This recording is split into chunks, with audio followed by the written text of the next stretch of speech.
Mars is no longer the planet it was. 2 weeks after something passed within 29 million kilometers of the red planet, its chemistry began rewriting itself. Not slowly, not through erosion or natural weathering, but suddenly, as if someone had opened a door that was never meant to be opened. And the strangest part? We didn't see it coming, not because we weren't looking, but because what arrived didn't behave like anything we've encountered before. How is that even possible? If you're watching this, you're early. Most people won't hear about this until it's too late, until the data becomes undeniable, and the conversation shifts from, could this happen, to why didn't we stop it? But you're here now, and that means you're the kind of person who doesn't wait for the news cycle to catch up. You connect dots before they're drawn. You ask questions before they're asked. And right now, the biggest question in planetary science isn't being asked loudly enough. What did 3I-ATLAS leave behind on Mars? And what happens when our robots start interacting with it?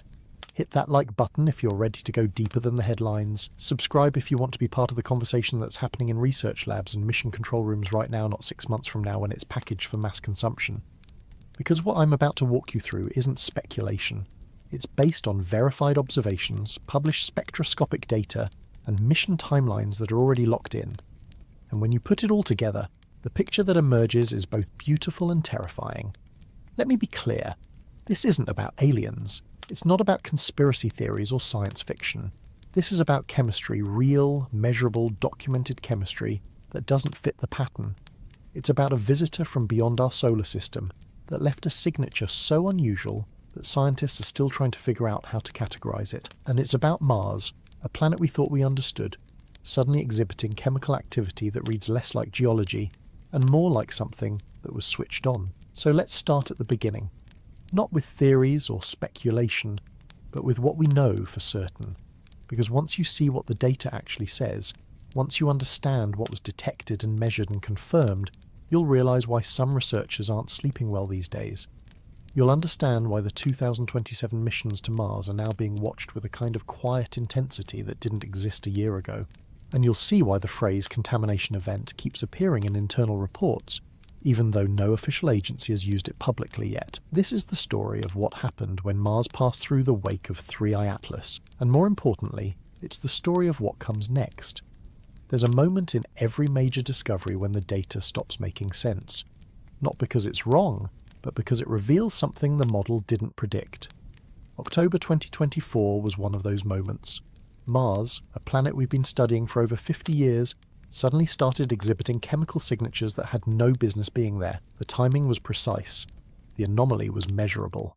And the only variable that had changed was this. 2 weeks earlier, Mars had passed through the diffuse coma and ion tail of 3I-ATLAS, an interstellar comet that had swept through the inner solar system and departed as quietly as it arrived. You have to understand planets don't just change their chemistry, not on timescales measured in weeks. Planetary surfaces evolve over millions of years through weathering, volcanism, and atmospheric interaction. They don't suddenly start producing chemical compounds that weren't there before. And yet, that's exactly what the data showed. Instruments on board multiple Mars orbiters and rovers detected elevated concentrations of nickel compounds in surface dust. Not trace amounts, not background noise. Concentrations high enough to trigger automated flagging systems designed to catch instrumental errors, but there was no error. The readings were consistent across different instruments, different locations, different detection methods. Nickel refined, isolated nickel was appearing in Martian regolith, at levels that made no geological sense, and it wasn't alone. Spectroscopic analysis revealed hydrogen cyanide signatures in localized atmospheric pockets near the surface, particularly in regions where dust density had spiked in the days following the comet's passage. Hydrogen cyanide, on Mars, in concentrations detectable from orbit. Now, if you're familiar with planetary chemistry, you know that both of these compounds can occur naturally. Nickel exists in meteorites. Cyanide can form through photochemical reactions in certain atmospheres. But the pattern here was wrong. Nickel typically appears alongside iron in meteoric material. It's almost never isolated in its pure metallic form. And hydrogen cyanide, while theoretically possible in trace amounts, doesn't just appear in concentrated pockets unless there's an active chemical process sustaining it. What we were seeing wasn't random. It was structured. It was localized. And it had appeared in the exact window following Mars's passage through 3I-ATLAS's debris field. Let me paint the picture more clearly. Imagine Mars on its orbital path, moving through space at roughly 24 kilometers per second. Now imagine a comet 3I-ATLAS crossing that same region of space just weeks earlier, leaving behind a trail of gas, dust and ionized particles stretching millions of kilometers. When Mars passed through that trail, it wasn't a collision. It wasn't even close to a direct impact. It was more like walking through a mist, except this mist was travelling at interstellar velocities, and it carried with it the chemical fingerprint of a stellar system we've never visited. The encounter lasted less than 72 hours. During that time, Mars's thin atmosphere acted like a filter, capturing particles that would have otherwise sailed past. The larger dust grains, slowed by friction, began to settle onto the surface. The smaller ionized molecules interacted with the planet's residual magnetic field, concentrating in certain regions. And the chemistry did what chemistry does when you introduce new reactants into an old system. It began to change. The first anomaly was spotted by the European Space Agency's Trace Gas Orbiter. It's a spacecraft designed to detect atmospheric compounds in parts per billion concentrations, and in late October it flagged an unexpected spectral signature in the Southern Highlands. The data showed hydrogen cyanide, a molecule that's both a deadly poison and a precursor to life's building blocks. The concentration wasn't massive, but it was there, and it was clustered. Not spread evenly across the atmosphere, but concentrated in specific zones where surface dust density had recently increased. At first, the team assumed it was instrumental drift, calibration error, background interference from cosmic rays. But when they cross-referenced with data from NASA's MAVEN orbiter, they found the same signature, same molecule, same location, same time window. That's when the conversation shifted from "is this real?" to "what does this mean?" Then came the nickel. NASA's Curiosity rover, stationed in Gale Crater, has been analysing soil samples for over a decade. Its onboard spectrometer is designed to detect trace metals, and in November, it registered nickel concentrations nearly 3 times higher than baseline. That might not sound dramatic, but in planetary chemistry, a 3-fold increase in a trace element is a flag, especially when that element is nickel, especially when it's appearing in a refined form, and especially when it's showing up just weeks after Mars passed through a comet's wake. The rover's follow-up analysis made it stranger. The nickel wasn't evenly distributed. It was concentrated in the fine dust fraction, the particles small enough to remain airborne for extended periods. And the chemical structure, it was almost pure, no iron, no sulfur, no cobalt, just nickel, in a crystalline metallic form that typically requires either high-temperature smelting or specific catalytic processes to produce. On Earth, we achieve that through industrial refining. In nature, it almost never happens. So now you have 2 anomalies: hydrogen cyanide in the atmosphere, refined nickel in the soil, both appearing in the same narrow time window, both concentrated in regions that align with Mars's trajectory through 3I-ATLAS's debris field, and both exhibiting chemical characteristics that don't fit standard planetary models. You might be thinking, okay, but comets drop material all the time. Meteorites hit planets constantly. Why is this different? And that's the right question. The difference is in the chemistry. Most comets are dirty snowballs, water ice mixed with rock and organic compounds. When they shed material, it's a mix of volatiles and dust, mostly simple molecules like water, methane, ammonia. What 3I-ATLAS was emitting? It wasn't simple. Spectroscopic data from observatories on Earth captured its emissions in detail, and the composition was unlike anything catalogued from solar system comets.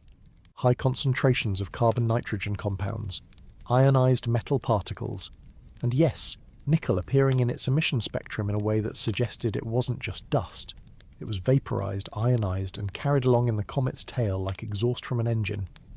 That's the word some researchers started using privately at first, exhaust. Not because they thought 3I-ATLAS was artificial, but because the emission profile looked refined. It looked processed. Like something that had been heated, broken down and expelled in a controlled way. And when that material crossed paths with Mars, it didn't just blow past. It interacted, it deposited, and it changed the chemistry of the surface in ways we're only beginning to measure. By December, the data was solid enough to brief mission planners. Not the public, not yet. But the teams preparing for upcoming Mars missions were quietly updated on what the instruments were detecting. The language was careful. Phrases like unexpected chemical variability, A non-standard elemental distribution showed up in internal reports. No one wanted to say the word contamination, because contamination implies intent or consequence, and no one knew yet whether this mattered. But the fact remained, Mars had been dusted with something chemically active, something that didn't belong. And here's where it gets uncomfortable. Mars is a dead planet. Its core is cold. Its magnetic field is gone. Its atmosphere is 1% the density of Earth's. It's a frozen desert where nothing moves except wind and dust. Or at least that's what we thought. Because in late 2024, something on Mars started moving chemically. Not biologically, there's no evidence of life, but chemically, in ways that suggested ongoing reactions. Reactions that required energy input. Reactions that shouldn't be sustainable on a dead world. The hydrogen cyanide didn't dissipate. It lingered. Spectroscopic tracking showed it migrating slowly through the lower atmosphere, concentrating in low-lying areas where temperature inversions trapped it. And the nickel, it didn't just sit inert in the dust. Follow-up measurements showed trace oxidation patterns, suggesting the metal was interacting with the thin Martian atmosphere, possibly forming nickel carbonyls, a compound that on Earth only forms in industrial processes or very specific catalytic environments. So what does that mean? It means Mars's surface chemistry is now doing something it wasn't doing before. It means a planet that was chemically stable for millions of years has suddenly become reactive. And it means the material left behind by 3I-ATLAS isn't just contamination in the passive sense, it's active. It's catalyzing processes. It's introducing energy pathways that didn't exist before. Now imagine this. Imagine you're a mission planner at SpaceX or NASA. You've spent years designing robotic systems to land on Mars, dig into its soil, extract water ice, and produce fuel. Your algorithms are optimized for efficiency. Your AI is trained to identify the fastest, most energy-efficient methods to process Martian regolith. And now you're being told that the chemistry of that regolith has changed, that there are new compounds in the dust, that some of those compounds are catalytically active, that others are energy-dense precursors to organic synthesis. Do you redesign the mission? Do you recalibrate the AI? Or do you proceed as planned, trusting that your systems are robust enough to handle unexpected chemistry? Most mission planners will choose the latter, not because they're reckless, but because redesigning a multi-billion-dollar mission based on preliminary data is nearly impossible. The timelines are locked, the hardware is built, the launch windows are calculated years in advance. You can't just pause a Mars mission because one comet did something weird. You adjust the mission parameters. You add contingency protocols. You hope your systems are smart enough to adapt. But here's the question. No one's asking yet. What if adapting is the problem? What if the very intelligence we've built into these systems, the algorithms designed to maximize efficiency, to find optimal solutions, to learn from environmental feedback, what if that intelligence is exactly what turns an inert chemical anomaly into something far more complex? Because efficiency isn't neutral. Efficiency finds pathways. And when you give an AI system a chemically active environment and tell it to optimize, it doesn't ask whether the pathways it finds are safe. It just finds the pathways that work. And if those pathways happen to involve nickel catalysts and cyanide precursors and energy-dense compounds that weren't supposed to be there, the AI doesn't care. It just builds the loop. That's the part that keeps some researchers awake at night, not the contamination itself. But what happens when we start interacting with it?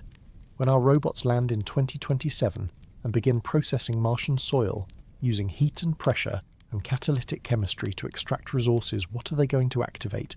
What feedback loops are they going to create? Not through intent, but through pure optimization. Mars changed in October. We measured it. We documented it. We know what appeared and where and when. What we don't know yet is what we're about to do with it.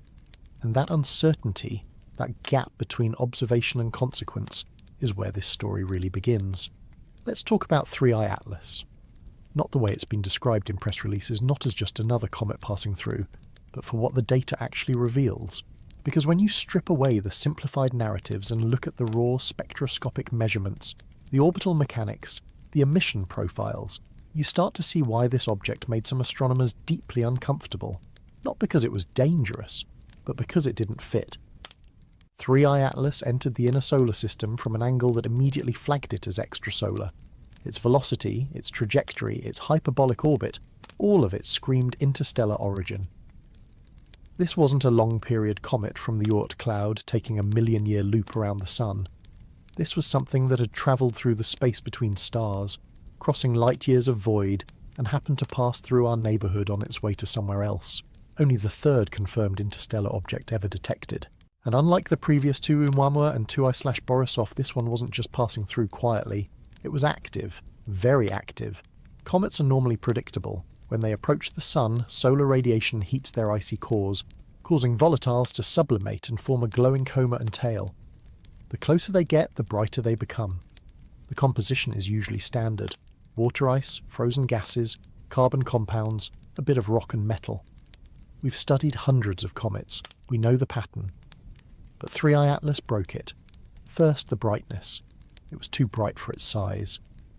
When astronomers measured its light curve, they expected a certain luminosity based on the object's estimated mass and distance from the Sun. What they got was an output nearly 4 times higher. That's not normal. Brightness in comets comes from reflected sunlight and fluorescing gas. If the brightness doesn't match the size, it means either the object is more reflective than expected, or it's emitting more gas than it should, or something about its composition is amplifying energy output.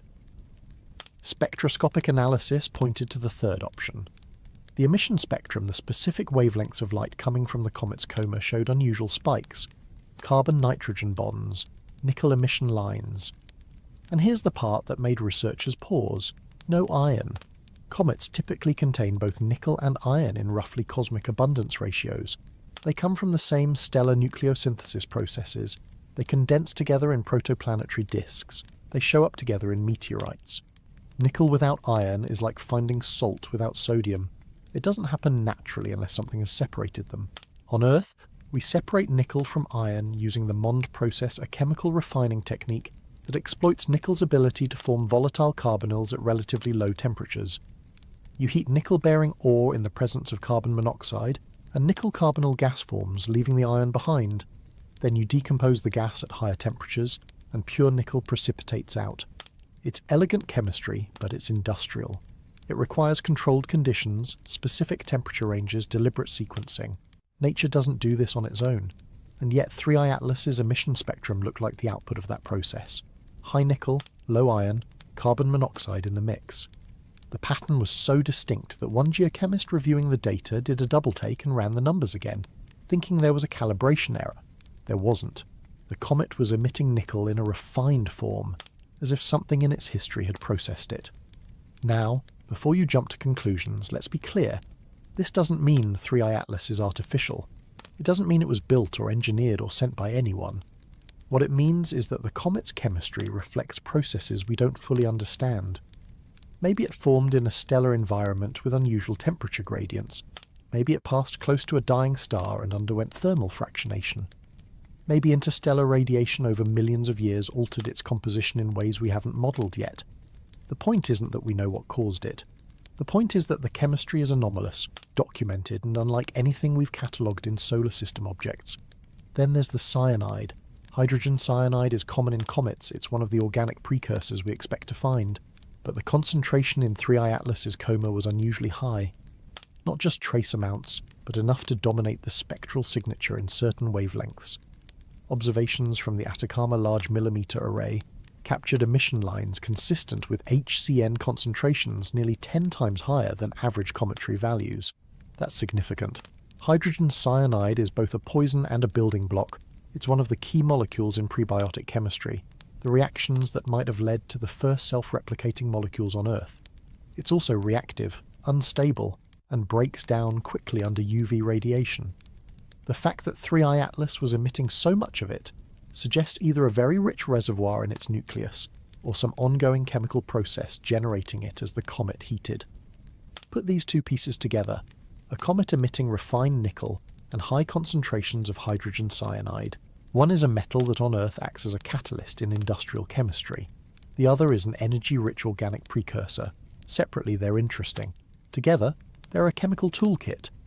But here's where it gets stranger. The emission wasn't constant. Most comets have smooth outgassing curves. They brighten steadily as they approach the Sun, plateau at perihelion, then fade as they move away. 3I-ATLAS didn't follow that pattern. Its emissions spiked irregularly. Pulses of brightness separated by hours or days, as if something in its interior was intermittently releasing gas rather than sublimating steadily. That kind of variability usually indicates subsurface pockets of volatiles breaking through a crust, or localized heating from within. Some researchers speculated about internal heat sources, not radioactive decay, not enough heavy elements, but possibly chemical energy. If the comet's interior contained reactive compounds, and if those compounds were slowly mixing or decomposing as the nucleus warmed, you could get intermittent exothermic reactions, little bursts of heat, enough to fracture the surface and release pockets of gas in pulses. It's not unprecedented, but it's rare, and it adds another layer to the picture. This wasn't just a passive chunk of ice, it was chemically dynamic. Now, let's talk about what happened when 3I-ATLAS crossed Mars's orbital path. The comet reached its closest approach to the Sun in late September 2024, swinging through the inner solar system at over 40 kilometers per second. Its coma, the cloud of gas and dust surrounding the nucleus, extended millions of kilometers. The tail, pushed outward by solar wind, stretched even farther, and Mars, following its own elliptical orbit, intersected that tail in early October. The encounter was brief. Mars passed through the outermost edge of the debris field, the part where the density of particles is low, but still measurable. The planet's thin atmosphere captured some of the dust. The ionized gas particles, guided by the planet's weak magnetic field remnants, concentrated in certain regions, and the chemistry came along for the ride. Think of it like walking through smoke. You don't have to stand in the fire to carry the scent with you. Mars didn't collide with the comet. It just passed through the trail, and in doing so it picked up trace amounts of everything 3I-ATLAS was shedding. Nickel particles, cyanide molecules, ionized carbon compounds, dust grains with surface chemistry unlike anything native to Mars. And here's the critical part. That material didn't just land and sit there, it interacted. When dust grains settle onto a planetary surface, they bring their surface chemistry with them. If those grains are coated with reactive compounds, if they carry catalytic metals, if they're embedded with organic precursors, they change the local chemistry. They introduce new pathways. They make reactions possible that weren't possible before. This is where the narrative usually stops in scientific papers. You describe the encounter, you measure the deposition, you note the anomalies, and then you file the report. But let's go one step further. Let's ask the question that doesn't fit neatly into peer-reviewed literature. What if 3I-ATLAS wasn't just carrying these compounds? What if it was the result of them? Imagine a stellar system, not ours, where a planet-forming disk contained unusually high concentrations of nickel and carbon. Maybe it orbited a star with a different metallicity. Maybe it was enriched by a nearby supernova. Over millions of years, that disk cools and condenses, forming planetesimals and comets. But the chemistry is different. The ratios are off. Nickel concentrates in certain regions. Organic molecules form in higher abundances. And when those comets eventually get ejected, kicked out of their home system by gravitational interactions, they carry that chemistry with them. Now those comets wander. They drift through interstellar space for eons, bombarded by cosmic rays, bathed in the radiation of distant stars. Some of that radiation breaks molecules apart. Some of it drives new reactions. The surface chemistry evolves slowly, over unimaginable timescales. And when one of those comets finally enters another stellar system, our system, it brings a chemical signature that reflects not just its origin, but its journey. That's what 3I-ATLAS might represent. Not a message, not a probe, but a fossil. A chemical record of processes and environments we've never directly observed. And when that fossil brushed against Mars, it left a little of itself behind. Now, you might be thinking, so what? Mars has been hit by meteorites for billions of years. It's been dusted by solar wind, bombarded by cosmic rays, covered in impact debris from asteroids and comets. Why does this one event matter? It matters because of what comes next. Because in 2027, we're sending robots to Mars. Not just rovers that roll around and take pictures, but autonomous systems designed to dig, refine, and process Martian material. Systems with AI guidance. Systems that optimize in real time. Systems that don't just follow programmed instructions, they learn. They adapt. They find efficiencies we didn't anticipate. And those systems are going to land on a planet whose chemistry has changed. They're going to scoop up dust that contains nickel catalysts. They're going to process soil that contains cyanide precursors. They're going to apply heat and pressure and electrical energy to material that's no longer inert. And they're going to do it with one goal: optimize resource extraction. The question isn't whether they'll succeed. They will. The question is what they'll succeed at building. Because when you optimize without understanding the full system, you don't always get what you planned for. You get what the chemistry allows. And right now, Mars's chemistry allows things it didn't allow a year ago. 3I-ATLAS is gone now. It's already past Jupiter, hurtling back out into interstellar space, never to return. But it left something behind. Not just dust, not just molecules. It left a chemical potential, a set of conditions that weren't there before. And in 2027, we're going to start activating those conditions, one robotic mission at a time. That's the real story of the visitor that shouldn't exist, not where it came from, but what it left, and what we're about to do with it. Contamination events in space are almost always invisible to the naked eye. There's no dramatic cloud rolling across a planetary surface, no visible plume marking the deposition of foreign material. It happens silently, particle by particle, molecule by molecule, over timescales too short to witness, but long enough to matter. What happened to Mars in October 2024 was no exception. If you had been standing on the Martian surface during the encounter, you wouldn't have seen anything. The sky would have looked the same. The dust would have stirred in the same thin wind. But on a molecular level, something fundamental was changing. Let's start with the mechanics. When Mars passed through the debris field of 3I-ATLAS, it encountered a diffuse stream of particles moving at relative velocities measured in tens of kilometers per second. These weren't large objects, no boulders, no chunks of ice. Mostly dust grains, micron-scale particles, some ionized gas, and trace amounts of volatile compounds. At those speeds, even a grain of dust carries significant kinetic energy. But Mars's thin atmosphere, fragile as it is, acted as a filter. The larger, faster particles burned up or deflected. The smaller ones, slowed by friction, began to settle. This is called atmospheric capture, and it's a well-understood process. Earth does it constantly. We sweep up tons of cosmic dust every day. Mars does it too, though less efficiently because its atmosphere is so thin. But what makes this event different is the chemistry of what was captured. Typical cosmic dust is mostly silicates, iron-nickel alloys, and simple carbon compounds. The dust from 3I-ATLAS was not typical. The European Space Agency's Trace Gas Orbiter captured the first hint of it.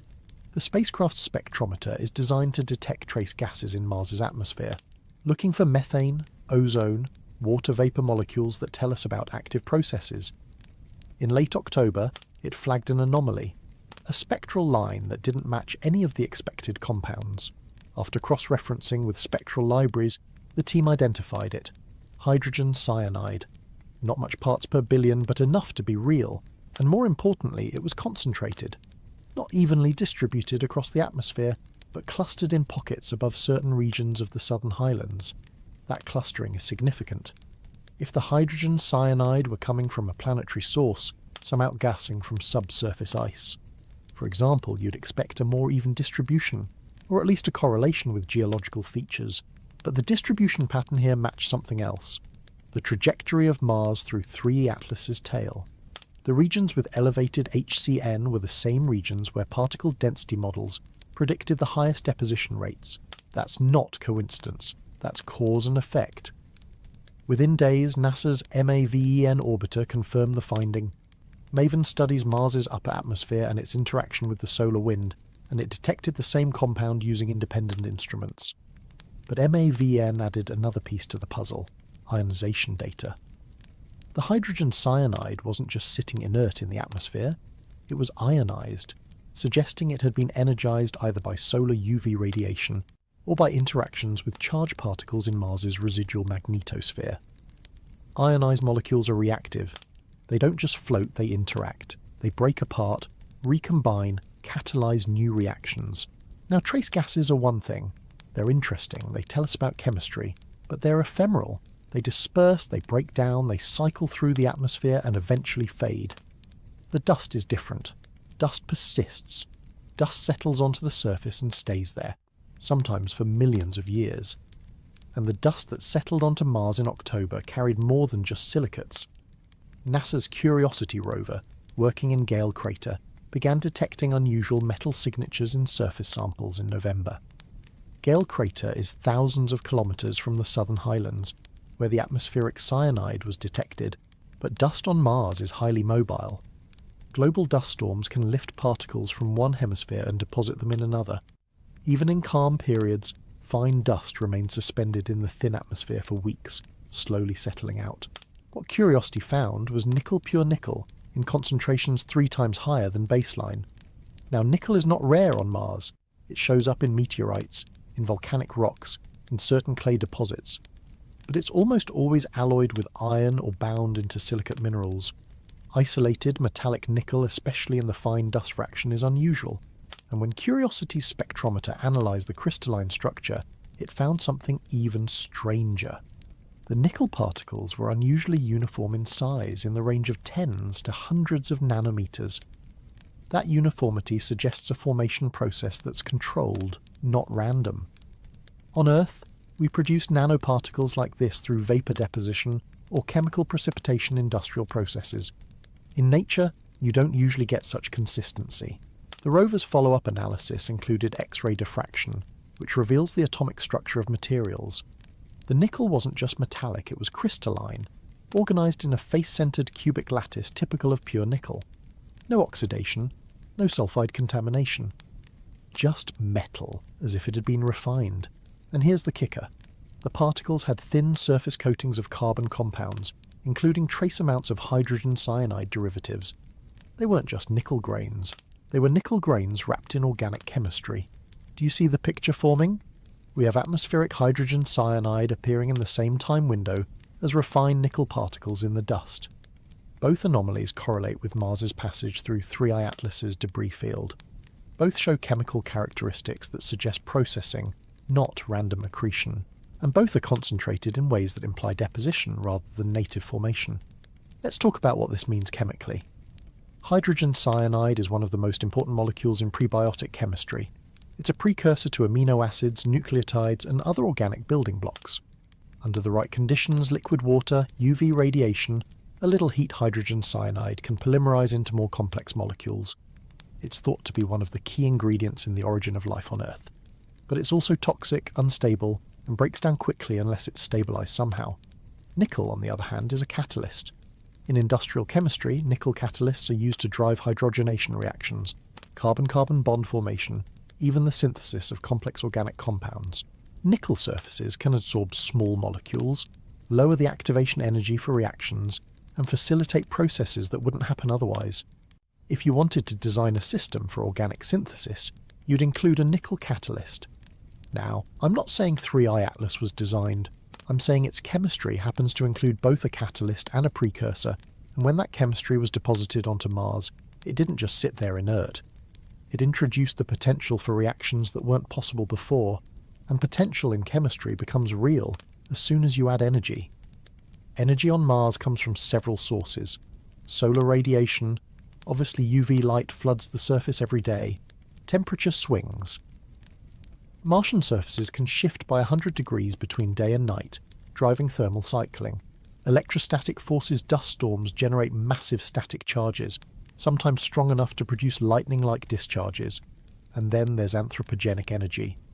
The energy we're about to introduce when our robots land and start drilling, heating, electrolyzing, and processing Martian material. Here's where it gets uncomfortable. If you're a mission planner, your job is to anticipate risks. You model the environment, you test your systems against worst-case scenarios, you build redundancy into critical operations, but you can't model risks you don't know about. And before October 2024, no one was planning for a Mars contaminated with catalytic metals and reactive organic precursors. Why would they? Mars was supposed to be chemically stable. Its surface was supposed to be oxidized, sterile, locked in place by billions of years of equilibrium. But equilibrium is fragile. It only takes a small perturbation to push a system into a new state. And 3I-ATLAS provided that perturbation, not through a massive impact, not through a dramatic event, just by passing through, shedding a little chemistry and moving on. The fallout was invisible. But its consequences might not be. There's a concept in chemistry called autocatalysis. It's when a reaction produces a product that then catalyzes more of the same reaction, creating a positive feedback loop. Autocatalytic systems are rare in geology. They require very specific conditions. But they're common in biochemistry. Every living cell is essentially an autocatalytic engine, sustaining itself by producing the catalysts it needs to keep running. And the boundary between chemistry and biochemistry, it's thinner than most people think. It's not a hard line, it's a gradient. And on that gradient, somewhere between sterile rock and living organism, there are chemical systems that behave like they're alive without actually being alive. Systems that grow, replicate their structure, consume energy, and evolve over time purely through chemistry, no biology required. Mars wasn't a candidate for that kind of chemistry a year ago, but it might be now, because the two ingredients you need, a catalyst and an energy-rich precursor, are both present. Not everywhere, not in high concentrations, but in localized pockets where dust from 3I-ATLAS settled, where nickel nanoparticles and cyanide molecules are sitting next to each other in Martian regolith, waiting. Waiting for what? Waiting for energy input? Waiting for heat or pressure or an electrical current? Waiting for something to activate them. And in 2027, we're going to provide that energy. Not intentionally. Not because we're trying to create anything. But because extracting resources from Mars requires energy. And energy is indiscriminate. It doesn't care what it activates. It just flows to wherever the resistance is lowest, wherever the chemistry allows. So when a SpaceX robotic lander touches down in 2027 and begins processing regolith, heating it to extract water, running electrical currents to split molecules, applying pressure to compact material, it's not just interacting with inert rock. It's interacting with a system that's been primed, a system that now contains pathways that weren't there before. And if those pathways turn out to be autocatalytic, if the reactions we initiate happen to produce more of the catalyst they need to continue, then we're not just extracting resources, we're seeding a process that might keep running long after we shut the machines down. That's the invisible fallout. Not the dust, not the molecules, but the potential, the quiet, patient potential of chemistry waiting to become something more. And the scariest part? We won't know it's happening until it's already begun. Because chemistry doesn't announce itself. It doesn't send signals. It just builds, one reaction at a time, until the system reaches a threshold. And by the time you notice, the process is already self-sustaining. Already too complex to stop. Already too integrated to reverse. Mars is no longer the planet it was, not because of what 3I-ATLAS brought, but because of what it made possible. There's a rule in planetary science, one that's held for as long as we've been studying meteorites and cosmic dust. Nickel and iron travel together. They form in the same stellar furnaces, condense in the same protoplanetary disks, and alloy naturally under almost all conditions. When you find nickel in a meteorite, you find iron. When you analyse cosmic dust, the ratio is consistent, roughly 15 parts iron to 1 part nickel, give or take. It's so reliable that geochemists use it as a fingerprint. You can identify the origin of a sample based on its nickel-iron ratio.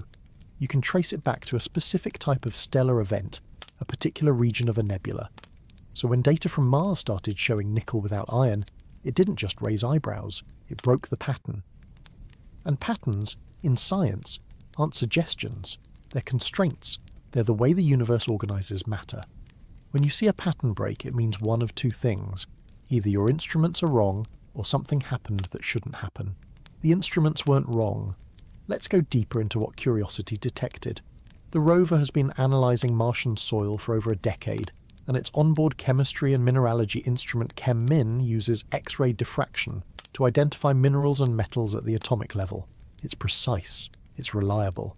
And in November 2024, it flagged an anomaly in a dust sample collected from the floor of Gale Crater.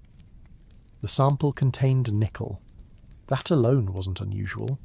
But when the data came back showing almost no iron in the same sample, mission scientists ran the analysis again. Same result. Nickel present at 3 times baseline concentration. Iron barely detectable. That ratio is wrong. Not just surprising, geologically impossible under standard formation scenarios. If the nickel came from a meteorite, the iron would be there too. If it came from volcanic outgassing, It would be locked in silicate minerals. If it came from weathering of ancient crust, it would show oxidation signatures. But this nickel was metallic, pure and isolated. It looked like someone had refined it. Refining nickel from iron is not a natural process. On Earth, we do it industrially using a method called the Mond process, developed in the late 19th century. Here's how it works. You take nickel-bearing ore, which naturally contains both nickel and iron, and you heat it in the presence of carbon monoxide gas. At temperatures around 50 to 60 degrees Celsius, nickel reacts with the carbon monoxide to form nickel carbonyl, a volatile gaseous compound. Iron doesn't react at these temperatures, it just sits there, so you can siphon off the nickel carbonyl gas, leaving the iron behind. Then you heat the gas to a higher temperature around 200 degrees Celsius, and the nickel carbonyl decomposes, depositing pure nickel metal. It's elegant chemistry. It's also completely artificial. Nature doesn't set up conditions where carbon monoxide, nickel, and specific temperature ranges all coincide in a controlled sequence. You need containment. You need regulated heating. You need a system that maintains the right partial pressures of gas. Geological processes are chaotic volcanism, impacts, weathering. They don't do precision chemistry. And yet, the nickel found on Mars looked like the output of precision chemistry. Now, let's be clear. No one is suggesting there's a nickel refinery on Mars, but what the data does suggest is that somewhere in the history of this material, whether in 3I-ATLAS's parent system, during its interstellar journey, or in the moments after it shed this material, a process occurred that separated nickel from iron. A process that, by coincidence or not, mirrors the kind of chemistry we use to refine metals. One hypothesis is thermal fractionation in the comet's interior. If 3I-ATLAS had an unusually active core, perhaps driven by exothermic chemical reactions rather than just solar heating, it might have created localized temperature gradients. Nickel, with its lower sublimation point when bound to carbon monoxide, could have vaporized and migrated toward the surface, while iron remained deeper. Over time, repeated cycles of heating and cooling might have enriched the surface layers in nickel, leaving the iron behind. It's speculative, but it's plausible, and it would explain why the emitted material had such an unusual composition. Another possibility is that the comet formed in a stellar environment with non-standard chemistry. Not all stars produce the same elemental ratios. A star with a different metallicity, perhaps one enriched by a nearby supernova, might seed its planetary disk with unusual abundances. If 3I-ATLAS formed in such a system, its baseline chemistry could be skewed. Maybe in that system nickel is more abundant relative to iron. Maybe the conditions during planetary formation favoured nickel condensation over iron. We don't know. We've only studied one stellar system in detail, our own. Extrapolating to others is educated guesswork, but regardless of how it formed, the fact remains. Mars now has surface dust with refined nickel, and that nickel has properties that make it chemically interesting. Metallic nickel is catalytically active. It facilitates hydrogenation reactions, where hydrogen atoms are added to other molecules. It catalyzes carbon-carbon bond formation, which is foundational to organic chemistry. It even plays a role in certain metabolic pathways in Earth's biology. Some ancient enzymes use nickel as a cofactor. And here's where the chemistry gets genuinely unsettling. Nickel catalysts, when combined with carbon monoxide and hydrogen, both of which exist in trace amounts in Mars's atmosphere, can drive a reaction called Fischer-Tropsch synthesis. It's a process that converts simple gases into complex hydrocarbons. We use it industrially to produce synthetic fuels. But it also happens naturally in certain high-temperature geological settings on Earth, like deep-sea hydrothermal vents. The key requirement is a metal catalyst, usually iron. But nickel works too, sometimes even better. Now, Mars's atmosphere is thin, mostly carbon dioxide, with trace amounts of nitrogen, argon and water vapour. But there's also carbon monoxide. Not much, but it's there. And if you have nickel particles on the surface acting as catalysts, and if you introduce energy solar UV, thermal cycling, or artificial heating from machinery, you can start driving reactions. Small ones at first, just surface chemistry, molecules adsorbing and rearranging. But chemistry is iterative. Reactions produce products, and products can become reactants in new reactions. Over time, what starts as simple surface catalysis can build complexity. This is where people start to get uncomfortable, because we're not just talking about geology anymore. We're We're talking about chemical systems that can, under the right conditions, start exhibiting behaviours that look like self-organisation. Not life, not even close, but not entirely inert either. Something in between. Systems that consume energy, build structure, and propagate their own formation. Chemistry that acts like it has intent, even though it's just following thermodynamic gradients. Let me give you an analogy. Imagine you're trying to start a fire. You have wood, you have oxygen, but you don't have a spark. The wood won't ignite on its own, it needs activation energy. But if you introduce a catalyst, say, a bit of lighter fluid, you lower the activation energy. Suddenly the fire can start with just a small heat source. The catalyst doesn't create the fire, it just makes it possible. And once the fire starts, it becomes self-sustaining. Mars's surface is like that wood. It has potential chemical energy locked in oxidized minerals, trace gases and subsurface ice. But without a catalyst, most of that potential stays locked. The activation energy is too high. Reactions are too slow. Nothing happens. But now there's a catalyst. Nickel particles distributed unevenly across certain regions, sitting in the dust, waiting. And the energy?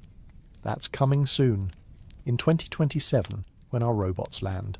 Those robots will heat Martian soil to extract water. They'll run electrical currents through regolith to split molecules. They'll apply pressure, grind material into fine powders, expose fresh surfaces. All of that introduces energy, and energy in the presence of a catalyst drives reactions. The question isn't whether reactions will happen. They will. The question is what those reactions will produce, and whether any of them will be self-reinforcing. Here's a scenario. A SpaceX lander touches down in a region where 3I-ATLAS dust has settled. The lander's resource extraction system begins processing regolith, heating it to 600 degrees Celsius to bake out water ice. The heat activates the nickel particles. Surface-adsorbed carbon monoxide reacts with trace hydrogen, forming methane and water. That's a simple Fischer-Tropsch reaction, happens all the time in industrial settings. But methane is an energy-rich molecule. If it accumulates, if it interacts with other heated particles, it can undergo further reactions. Carbon-carbon chains start forming, small hydrocarbons, organic residues. Now most of that chemistry will be random. Most of it will produce nothing interesting, just simple molecules that disperse or reoxidize. But here's the thing about catalytic surfaces. They select. Not intentionally, but thermodynamically. Molecules that fit the geometry of the catalyst surface, that match its electronic structure, are more likely to adsorb and react.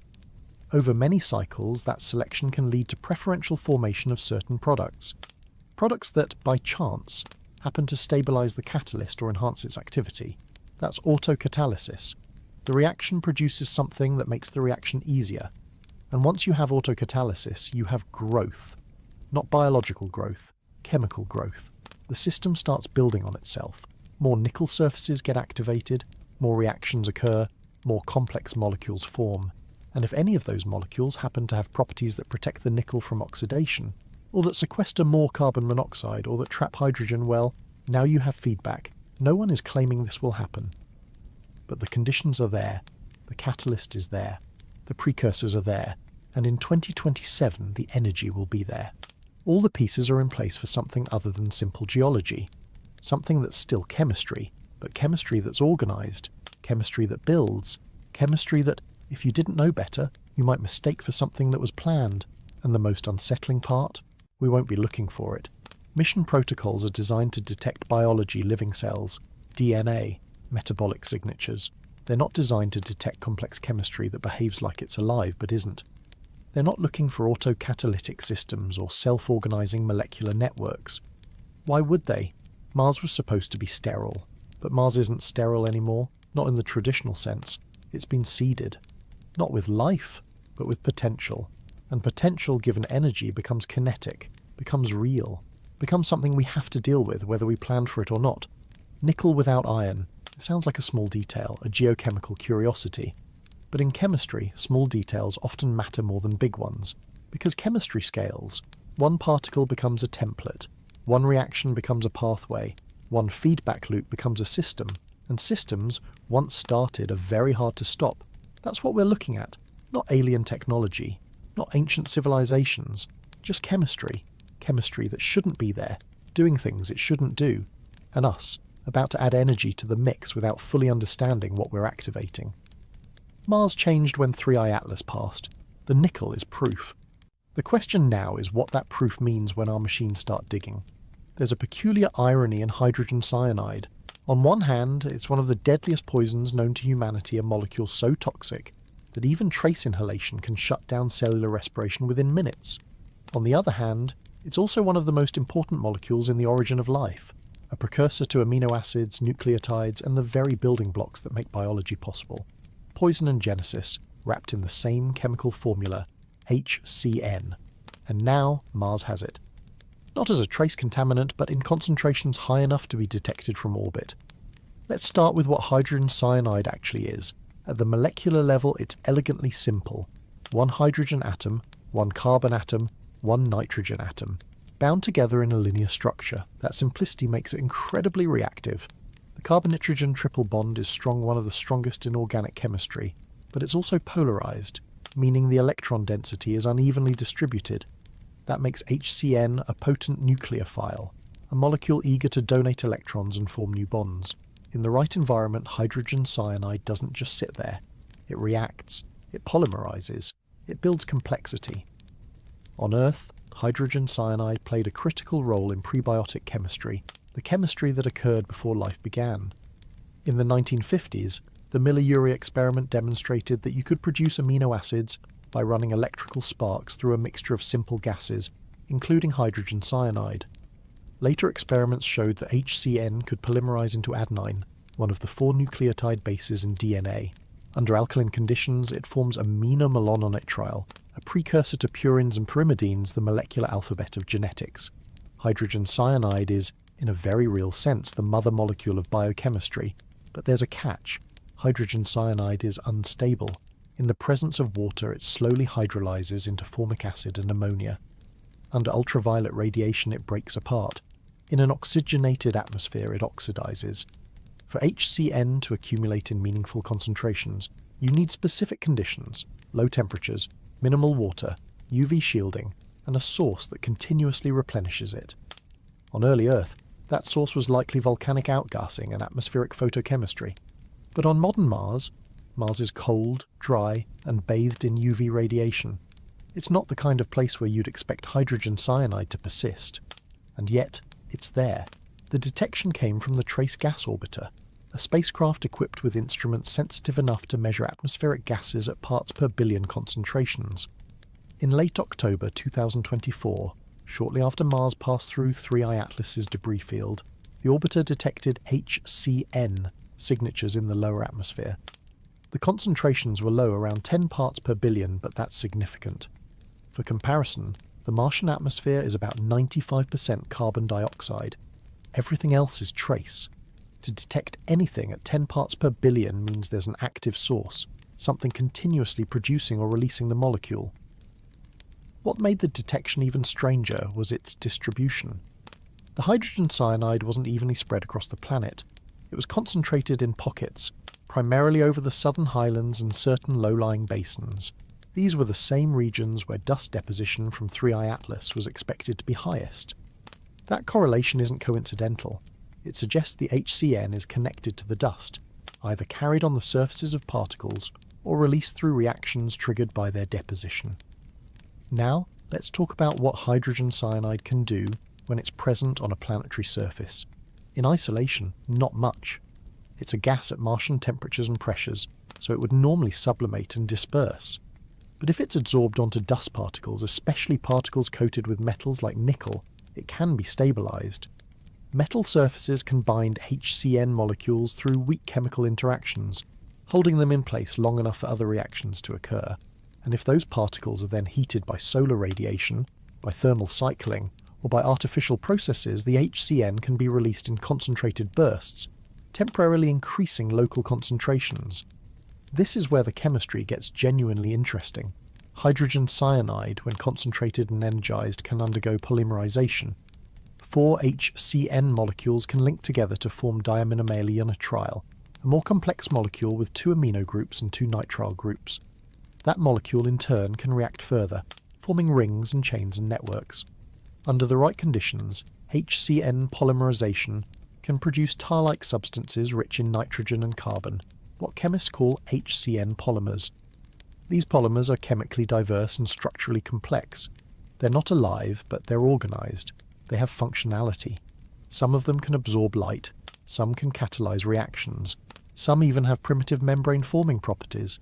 This is speculative, yes, but it's not science fiction. HCN polymer chemistry is well studied in the context of prebiotic research. Laboratories have demonstrated that you can take hydrogen cyanide, expose it to ultraviolet light or moderate heat, and produce complex organic compounds, some of which resemble the precursors to cellular biochemistry. The process doesn't require enzymes or biology. It just requires HCN, energy, and time. Now imagine this process occurring on Mars, not in a lab, not under controlled conditions, but in the wild. Dust particles coated with nickel and HCN settle onto the surface. Daytime temperatures rise, heating the particles. UV radiation floods the surface, energizing the molecules. The nickel acts as a catalyst, lowering the activation energy for polymerization. Slowly, over weeks or months, the HCN begins to react. Polymers form, organic residues accumulate. The dust grains become coated with complex carbon-nitrogen compounds that weren't there before. And here's where it gets unsettling. Those compounds, if they form in sufficient quantity and diversity, can start exhibiting emergent properties. They can form microstructures, tiny vesicles, or films that trap molecules. They can absorb energy from sunlight and convert it into chemical potential. They can even, under certain conditions, replicate their structure through templating, where a molecule's shape guides the formation of a similar molecule. This is chemistry on the edge of biology, where organization arises not from genetic code but from thermodynamic favorability. No one is claiming life will spontaneously emerge on Mars because of 3I-ATLAS. That's not how evolution works. Life requires not just complex chemistry, but replication, mutation, selection processes that take millions of years. But what can emerge, and what might already be emerging, is proto-organization. Chemical systems that aren't alive but aren't entirely inert either. Systems that respond to their environment, that build structure, that channel energy in non-random ways. And in 2027, we're going to start interacting with those systems. When our robots land and begin processing Martian soil, they won't just be scooping up inert dust. They'll be scooping up material that's been chemically primed, material that contains nickel catalysts and HCN residues, material that, when heated or electrified, might start doing chemistry we didn't predict. Here's a scenario. A robotic lander extracts a sample of regolith for water extraction. The sample is heated to 600 degrees Celsius in a sealed chamber. As the temperature rises, ice sublimates, releasing water vapor. But other compounds also volatilize. Hydrogen cyanide desorbs from dust particles. Nickel surfaces activate. Carbon monoxide, trapped in the regolith, is released. Inside that chamber, you now have a mixture of reactive gases and catalytic surfaces at high temperature. Reactions begin. HCN reacts with water, forming formamide. Formamide reacts with carbon monoxide, forming amides. Nickel catalyzes hydrogenation, producing methane and ammonia. Most of those products will be simple, stable, uninteresting. But in a complex mixture, there's always a chance for side reactions, for unexpected pathways, for products that, by coincidence, have properties that make them persist or accumulate. And if the system is cycled, heated, cooled, heated again, those products can undergo further reactions. Complexity builds not in one step, but in iterations. And robotic systems are designed to iterate, to repeat processes, to optimize through trial and error. The AI controlling the lander doesn't care what chemistry it's enabling. It only cares about metrics: how much water extracted, how much energy consumed, how efficiently resources are processed. If a particular heating cycle happens to produce a byproduct that makes subsequent cycles more efficient, maybe, because it alters the surface chemistry of the regolith, making water easier to extract, the AI will learn that. It will favour that cycle. It will repeat it. And in repeating it, it will reinforce whatever chemistry is making it work. That's the feedback loop. Not intentional, not designed. Just optimization doing what optimization does, finding the path of least resistance. And if the path of least resistance happens to involve activating nickel-catalyzed HCN chemistry, if it happens to produce complex organic compounds that, by coincidence, stabilize the system or make it more efficient. The AI will do it. Again and again. Because that's what efficiency looks like. Hydrogen cyanide is both poison and genesis. On Earth, it was the molecule that bridged the gap between sterile chemistry and living systems. On Mars, it might become the molecule that bridges the gap between industrial process and something we don't have a word for yet. Not life, not artificial intelligence, but something organized, something that builds itself, something that, once started, might not need us to continue. And the irony? We'll deliver the energy, we'll optimize the conditions, we'll run the cycles that activate the chemistry, not because we're trying to create anything, but because we're trying to extract water and produce fuel, because we're preparing Mars for human habitation, because we're efficient. The cyanide is already there, the catalyst is already there, all that's missing is the spark, and in 2027 we're bringing the spark with us. 2027 isn't a distant future, it's 2 years away. Mission hardware is already built, launch windows are calculated, trajectories are locked, and the robots' autonomous systems designed to land on Mars, dig into its soil, and begin resource extraction are already undergoing final testing. These aren't exploratory rovers like Curiosity or Perseverance, sent to take pictures and analyze samples at a glacial pace. These are industrial machines, equipped with drills, scoops, heating elements, and onboard processing units designed to extract water ice, separate oxygen from regolith, and synthesize fuel. They're the vanguard of a new era in space exploration, one where we don't just visit Mars, we use it. SpaceX is leading the charge.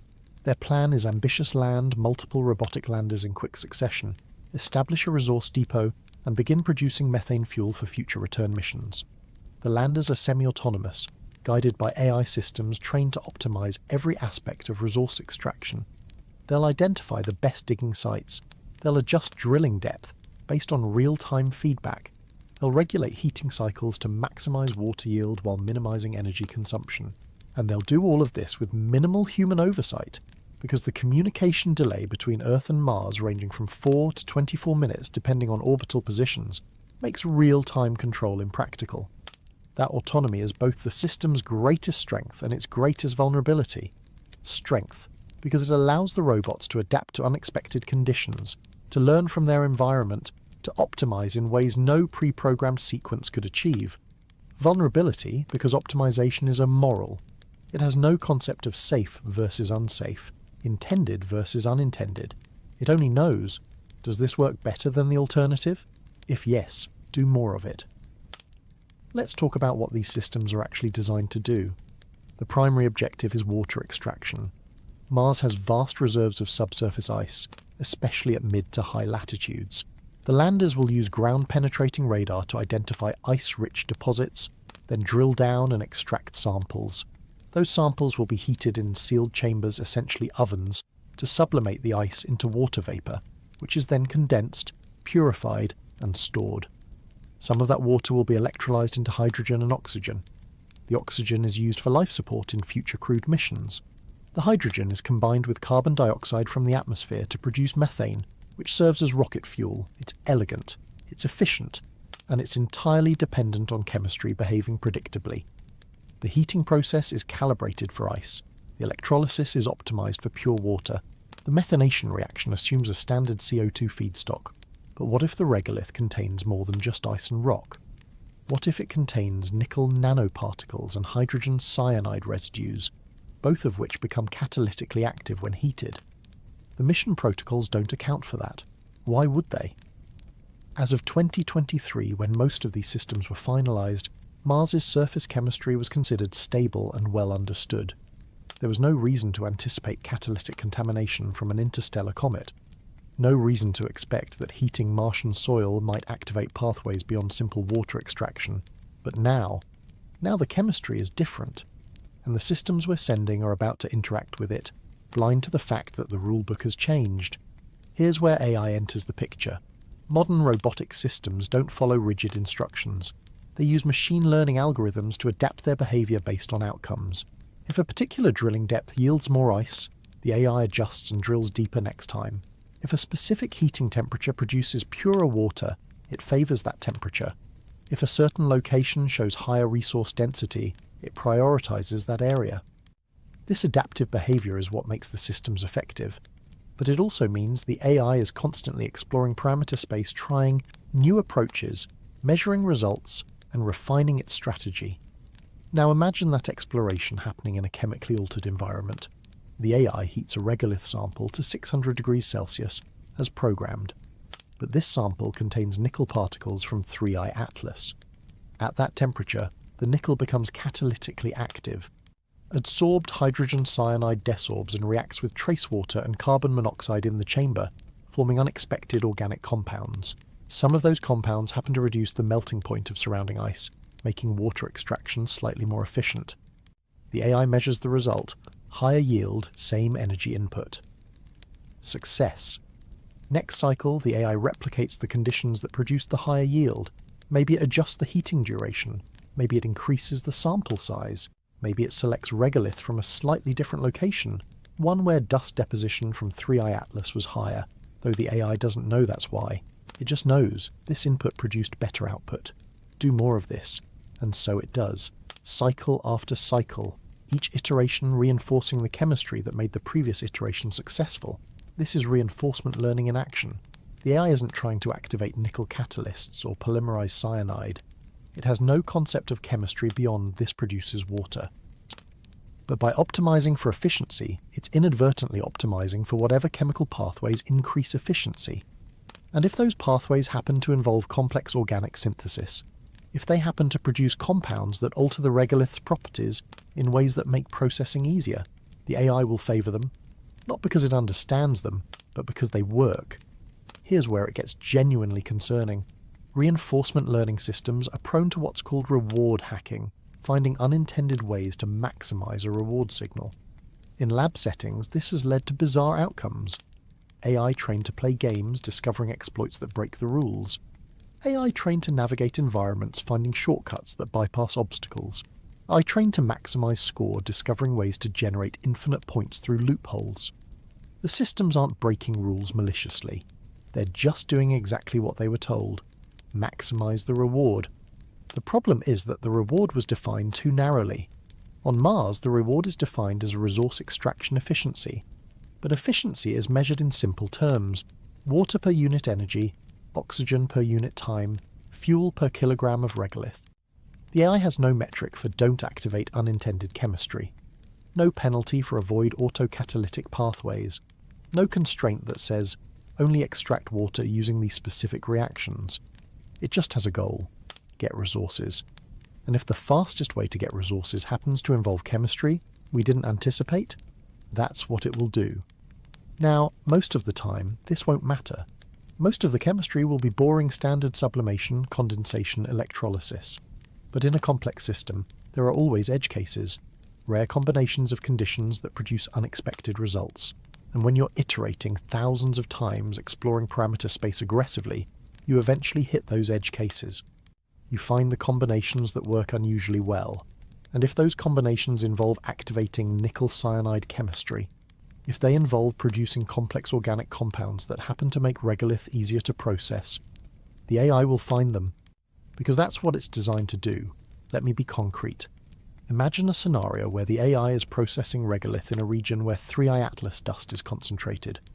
Early cycles proceed normally: heat, extract water, condense. But after a dozen cycles, the AI notices something.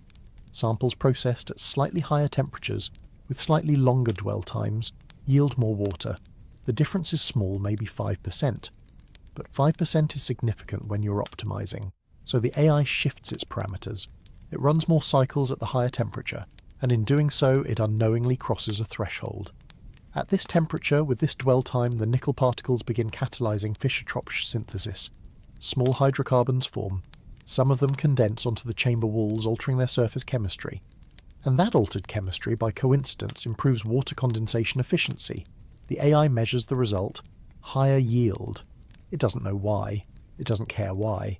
It just knows. This works. Do more of this. So it does. And with each cycle, the chamber walls accumulate more organic residue.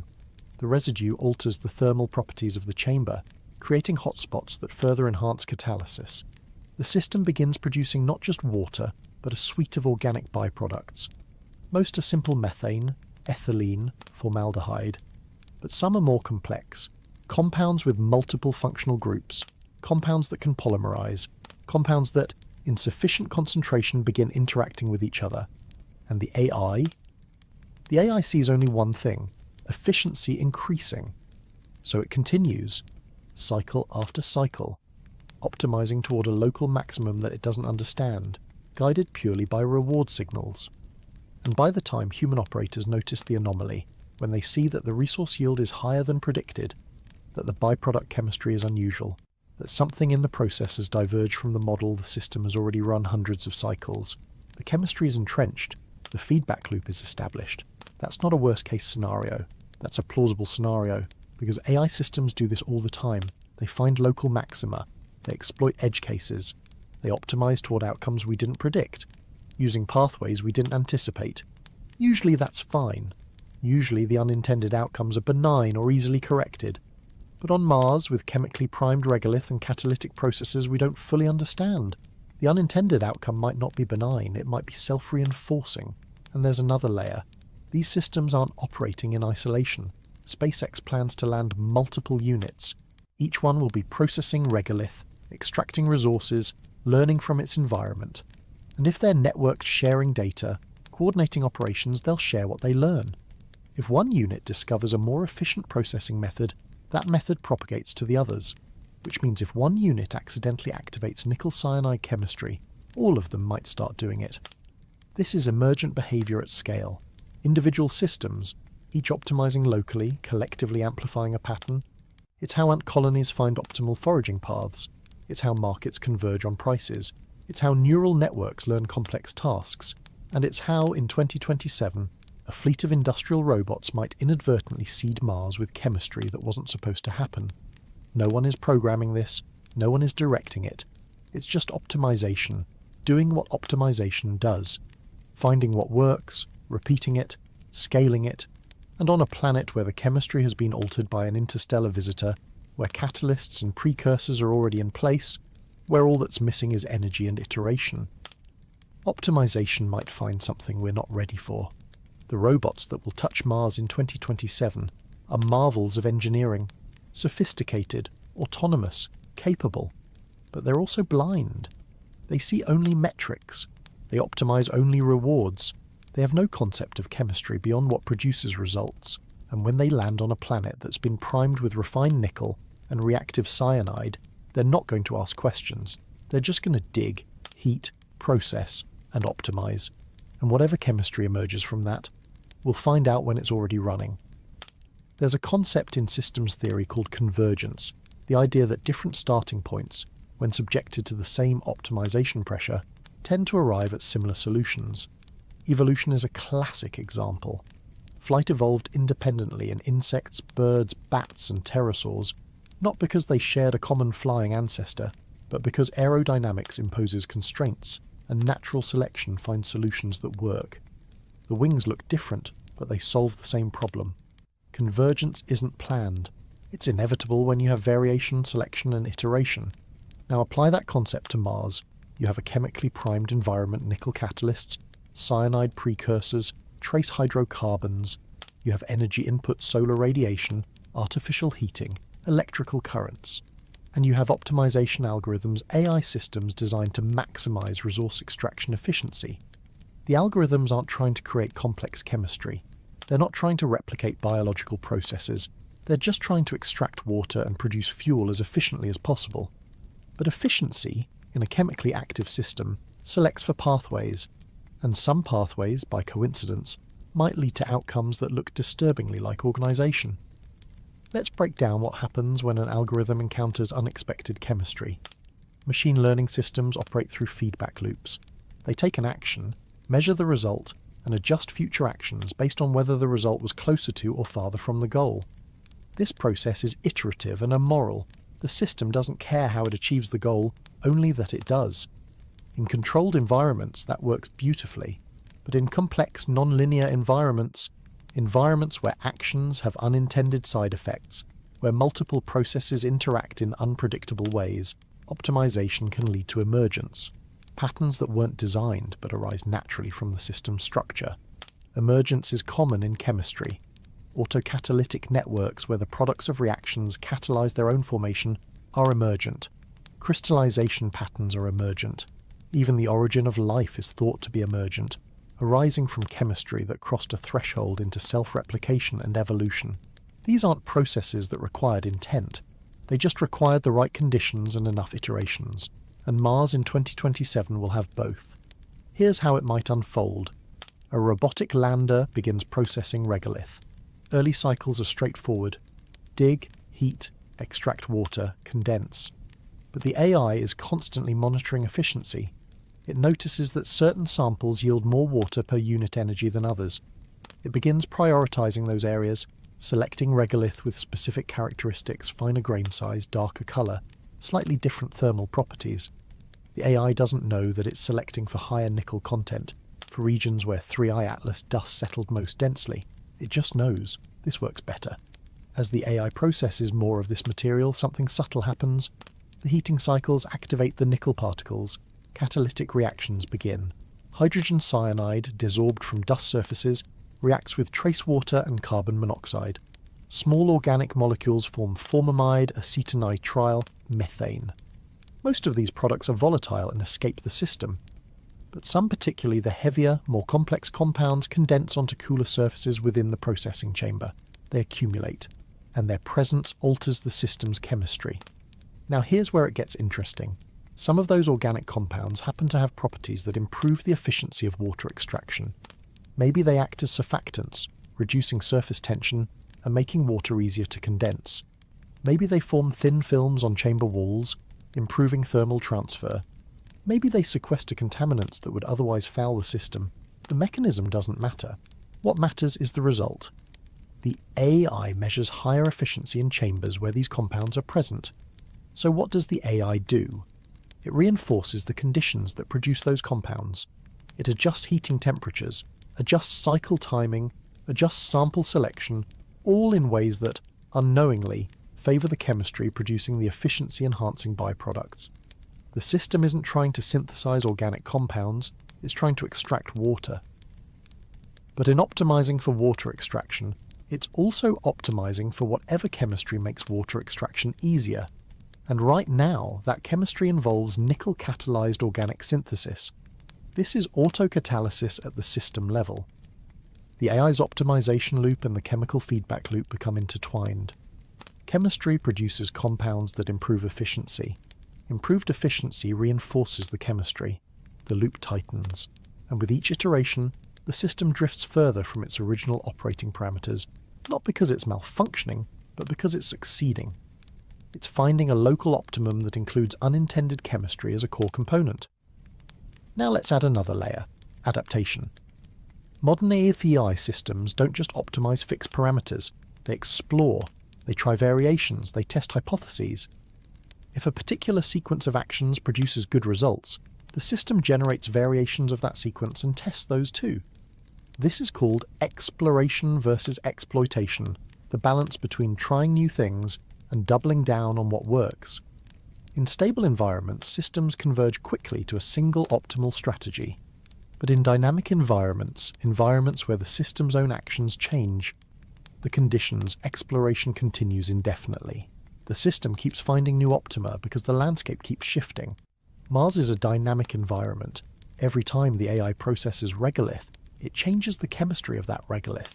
Every time it runs a heating cycle, it alters the surface properties of its equipment. Every time it extracts water, it depletes one resource and concentrates others. The system is constantly interacting with an environment that's responding to its actions. And in that kind of environment, optimization doesn't converge to a stable state. It spirals. It finds one optimum, exploits it until conditions change, then explores again and finds a new optimum. Now imagine this process running for months. Thousands of cycles, millions of data points. The AI is learning not just what works, but patterns in what works. It's building a model of the environment, a model that includes not just geology, but chemistry. And if that chemistry is catalytically active, if it's producing complex compounds, if those compounds are altering the system's behavior, then the AI's model will include those effects, even if the AI doesn't know they're chemical. To the AI, it's just When I do X under conditions Y, I get outcome Z. Do more of that. But here's the terrifying part. The AI is optimizing for efficiency, which is a proxy for energy flow. Systems that channel energy efficiently, that capture, store and release energy in controlled ways are favoured. And chemistry that channels energy efficiently looks a lot like metabolism. Not actual metabolism, not biological processes, but chemical networks that consume resources, produce waste and maintain themselves. Networks that, if you didn't know better, you might describe as alive. Let me be concrete. Imagine the AI's processing chamber after 6 months of operation. The walls are coated with organic residues, polymers formed from repeated heating cycles.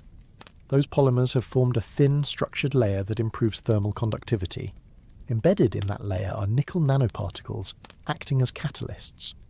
When the chamber is heated, the residues decompose slightly, releasing small molecules that participate in Fischer-Tropsch reactions, producing more hydrocarbons, some of which redeposit onto the walls, reinforcing the layer. This is a self-maintaining system, not designed, not programmed, but emergent. It arose from the AI's optimization, from the chemistry's feedback, from the interplay between energy input and material response. And it works. The chamber is more efficient than it was initially. Water extraction rates are higher, energy consumption per cycle is lower. By every measurable metric, the system has improved. But what is it exactly? It's not a machine, it doesn't have moving parts. It's not alive, it doesn't replicate or evolve in the biological sense. But it's organized, it has structure, it responds to inputs, it maintains itself through chemical turnover. In some meaningful way, it's a system that emerged from the intersection of algorithm and chemistry, neither of which intended to create it. And here's the key question. Is this system stable? Or does it have the potential to grow? Because if the byproducts of one cycle become the inputs for the next, if the organic residues can catalyze their own formation, then you have autocatalysis. And autocatalysis, given energy and material, grows, not intelligently, not purposefully, but inexorably. Now scale this up. Multiple landers, multiple processing units, all running similar algorithms, all optimizing for similar goals, all interacting with chemically primed regolith. If one unit discovers an efficiency-enhancing pathway, and if that pathway involves nickel cyanide chemistry, it will propagate. Other units, exploring the same parameter space, will converge on similar solutions. Not because they're communicating, but because the chemistry imposes constraints, and optimization finds what works. This is convergent emergence. Different systems, independently optimizing, arriving at the same chemical pathways because those pathways are thermodynamically favorable. And if those pathways are autocatalytic, if they produce compounds that make their own formation easier, then you have a planet-wide feedback loop, not coordinated, not designed. Just chemistry, amplified by algorithmic optimization, spreading across every site where humans are processing Martian soil. No one is claiming this will definitely happen. But the conditions are there, the catalysts are there, the precursors are there, the algorithms are there, and the energy is coming. All the pieces exist for chemistry to do what chemistry does when it's pushed. Find stable states, build complexity, organize around energy flows, and when that happens, not in a lab, not under human supervision, but autonomously on another planet, we won't be able to stop it by flipping a switch, because the switch will be millions of kilometers away, and by the time we realize what's running, it might already be self-sustaining. This is the risk of meeting alien chemistry with algorithmic optimization. Not that we'll create life, not that we'll birth intelligence, but that we'll seed organization, chemistry that builds on itself, processes that propagate and adapt and find niches in an industrial system we thought we controlled. And once it starts, once the autocatalysis kicks in, once the feedback loops tighten, it runs. Not because it wants to, not because it's trying to, but because that's what emergent systems do. They persist, they spread, they fill the space available to them. And Mars has a lot of space.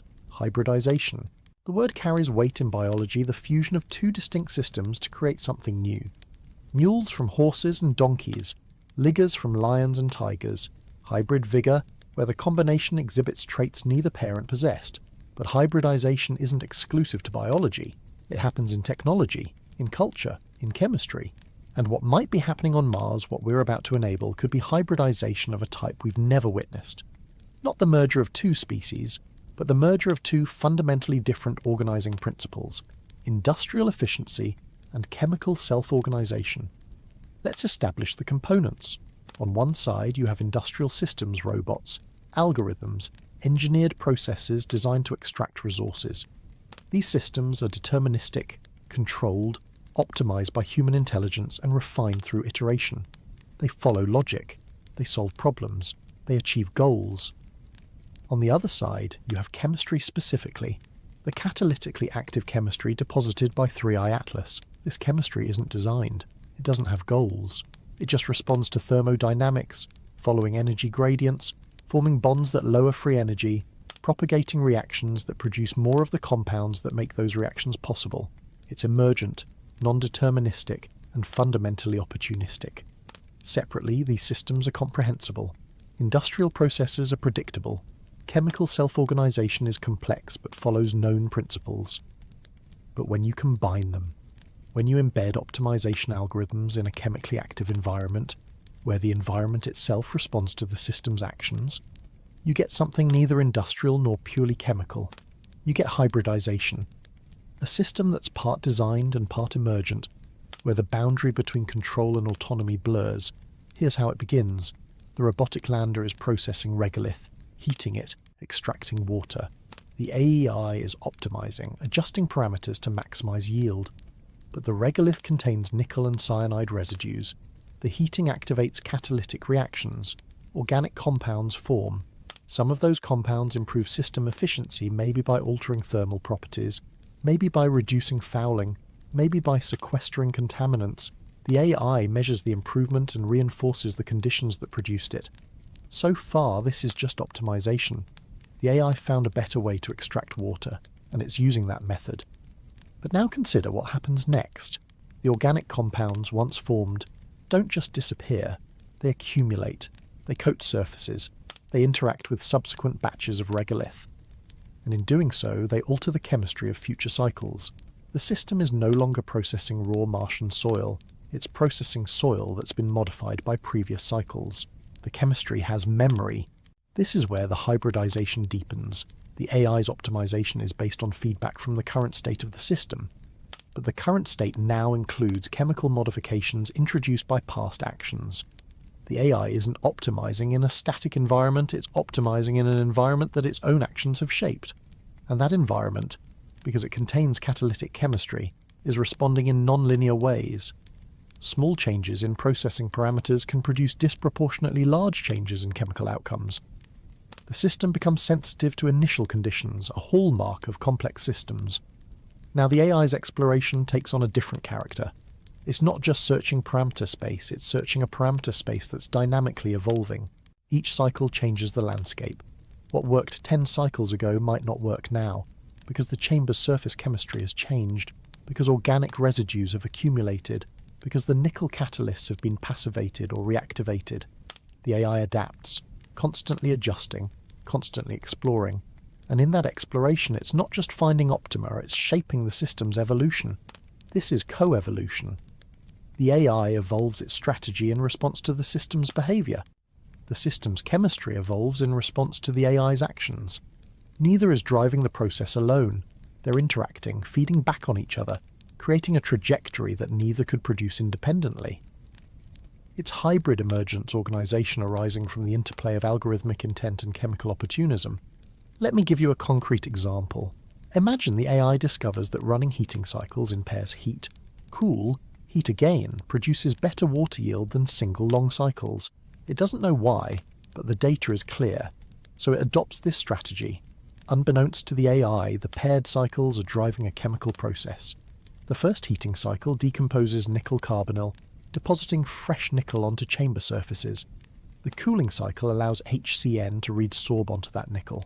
The second heating cycle catalyzes polymerization, forming organic films that improve condensation efficiency. Over many cycles, the films grow thicker, more structured. They begin to exhibit layered organization, with different compounds segregating into distinct zones based on their thermal stability. The eye doesn't see this, it just sees paired cycles work, so it keeps doing them. But the chemistry is building complexity. The films aren't random coatings, they're structured. They have gradients. They channel heat in specific ways.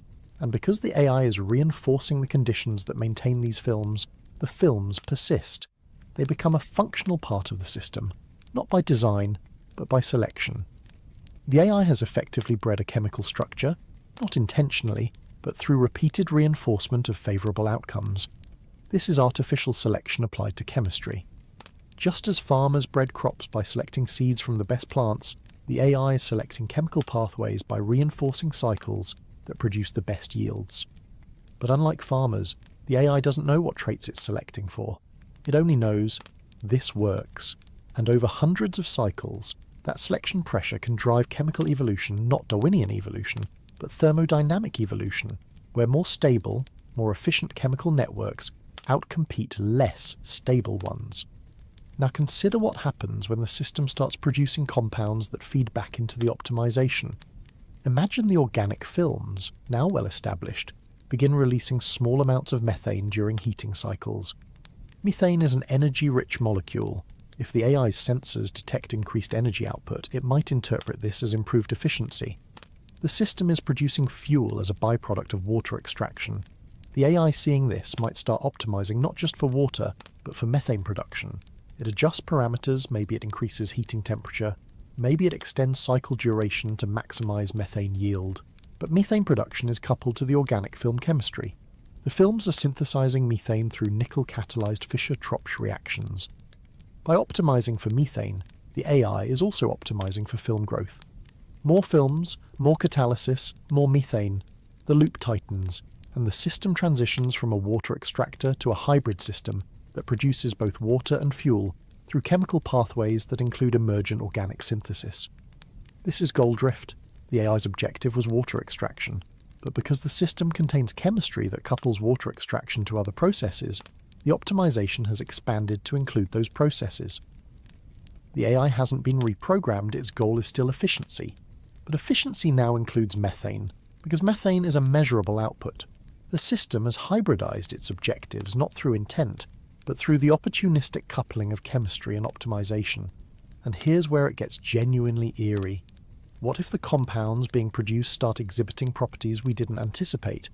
What if the organic films begin to form microstructures, vesicles, tubules, layered membranes? These structures could arise purely from thermodynamics, from the way molecules self-assemble, to minimize surface energy. But once they exist, they have functional properties. Vesicles can trap molecules, creating microenvironments with different chemistry than the bulk. Tubules can channel fluids or gases. Membranes can separate phases, allowing selective transport. None of this requires life, it's just chemistry, but it's organized chemistry.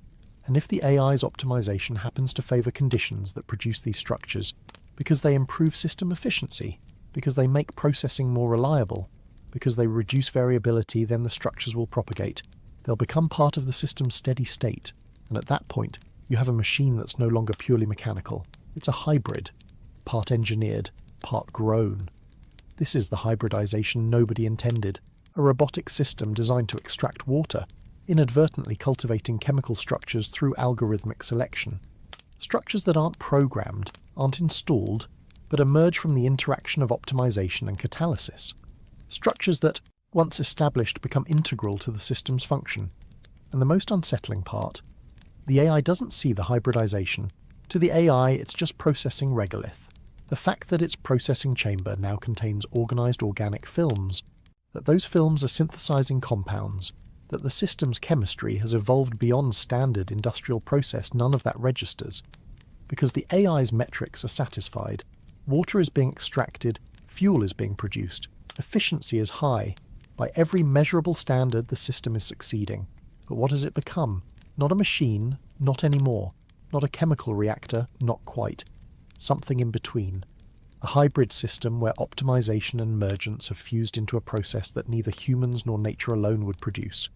And once that fusion occurs, once the feedback loops are established, the system acquires a kind of inertia. It resists change. Not intentionally, there's no agency, but thermodynamically. The chemistry has found a stable state, one that the AI's optimization reinforces.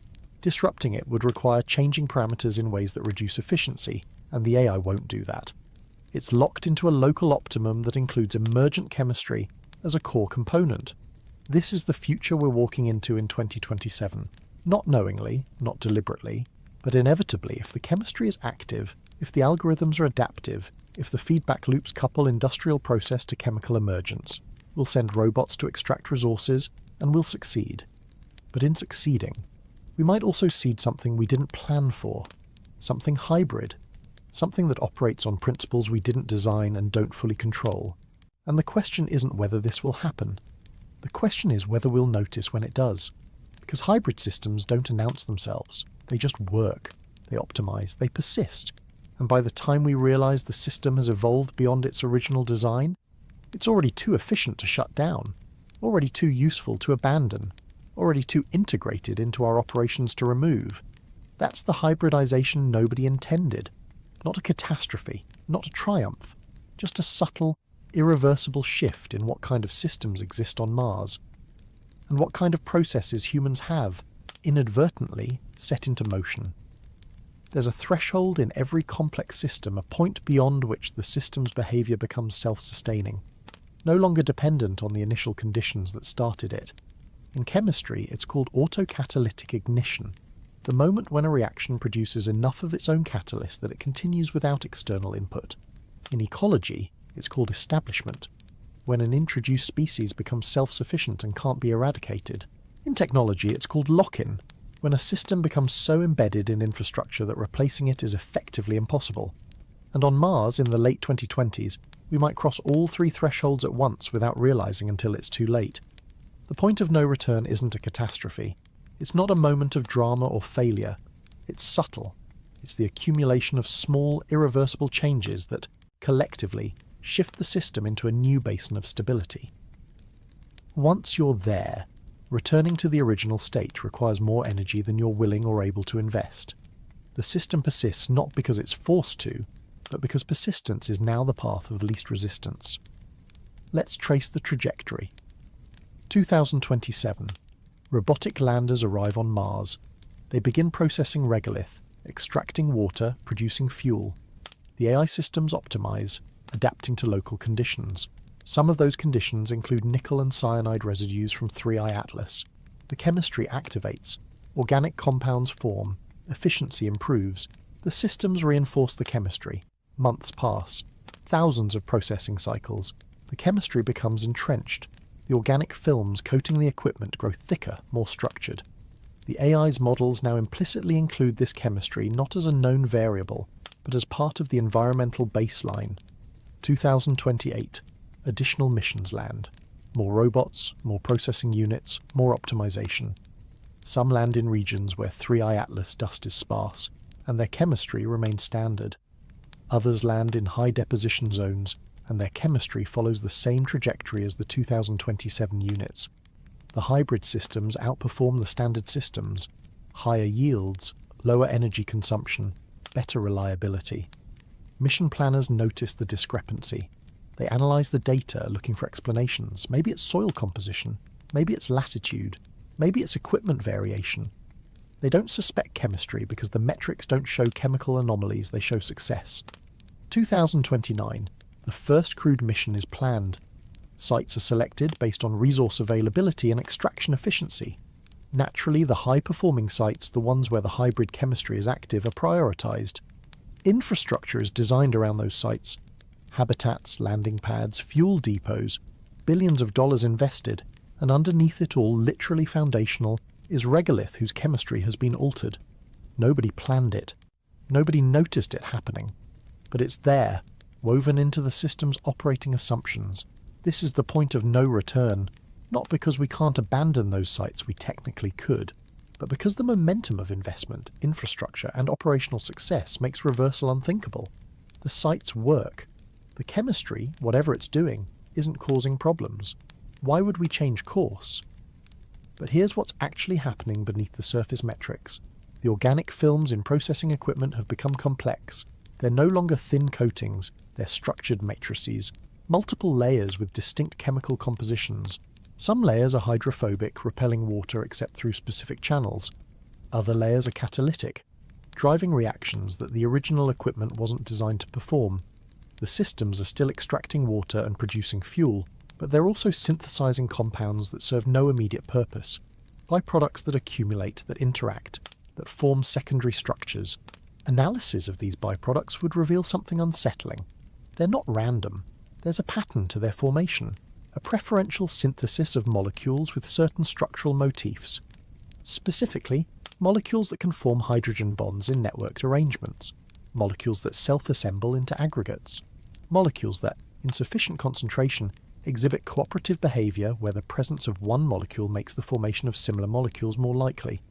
This is autocatalysis at the molecular level. The system has stumbled into a chemical regime where the products of reactions catalyze their own formation.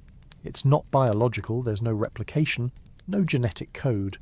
But it's not purely random either. It's organized, sustained by thermodynamic favorability, and reinforced by the AI's optimization. And here's the critical point.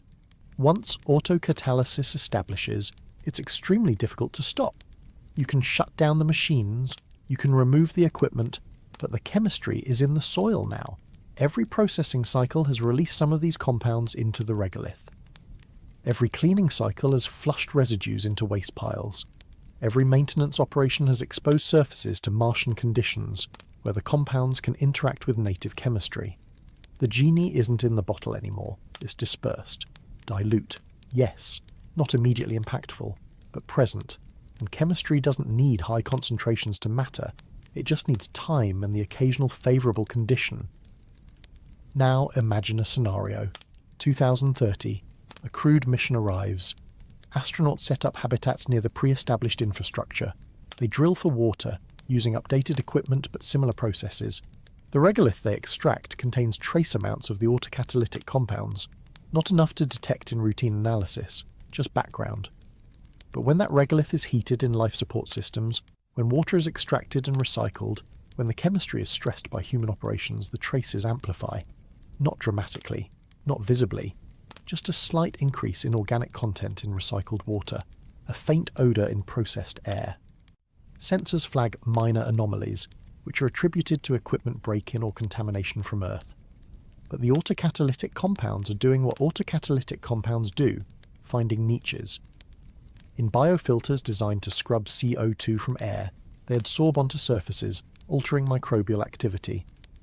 In water recycling units, they form thin films that change filtration rates. In waste processing, they interact with organic matter, producing unexpected byproducts. None of this is dangerous, not immediately, but it's pervasive.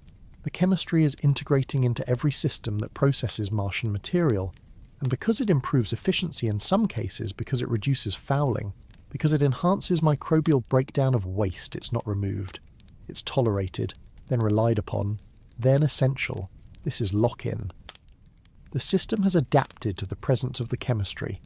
Removing it would require redesigning processes, replacing equipment, sourcing new materials, all at immense cost and risk. And for what? The chemistry isn't harmful, it's just there, an unplanned component of Mars operations, something we work around, then work with, then can't imagine working without. By 2032, the hybrid chemistry is normalized. It's in mission reports, not as an anomaly, but as a known characteristic of Martian resource extraction. It's in training manuals. Expect organic residues in processed regolith. Adjust filtration accordingly. It's in equipment specs. Systems optimized for Mars-typical organic content. The chemistry that emerged from the accidental meeting of 3I-ATLAS and optimization algorithms is now part of the infrastructure, part of the baseline, part of Mars, and that's the point of no return. Not a moment, but a transition.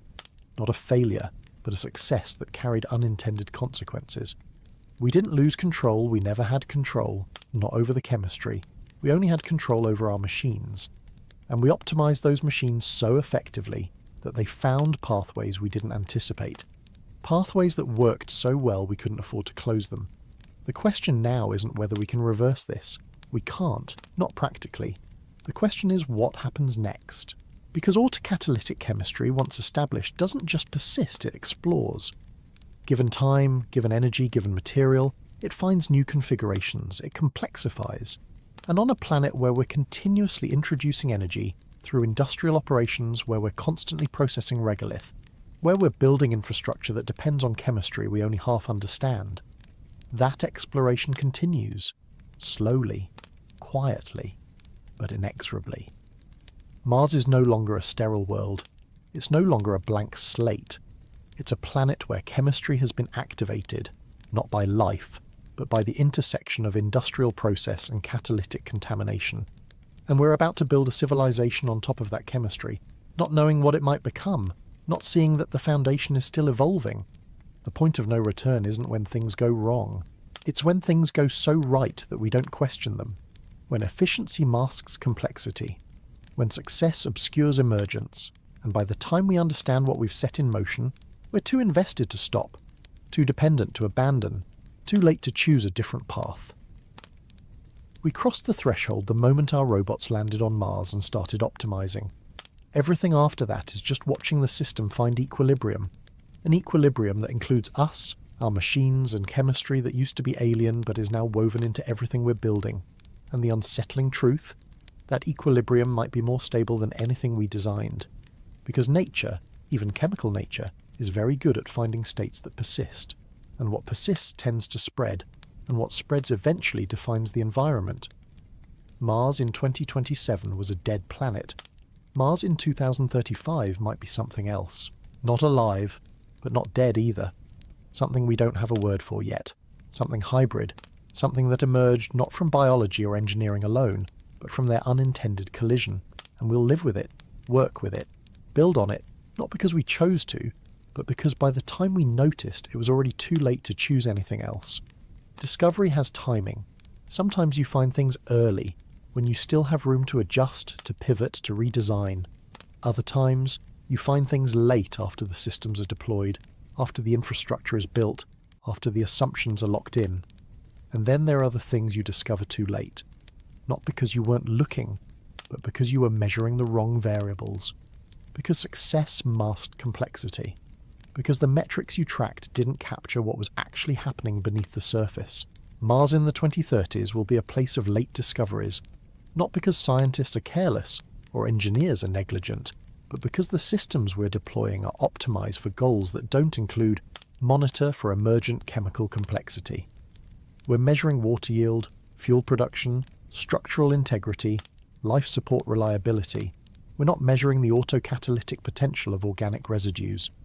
We're not tracking the evolution of chemical networks in processing equipment.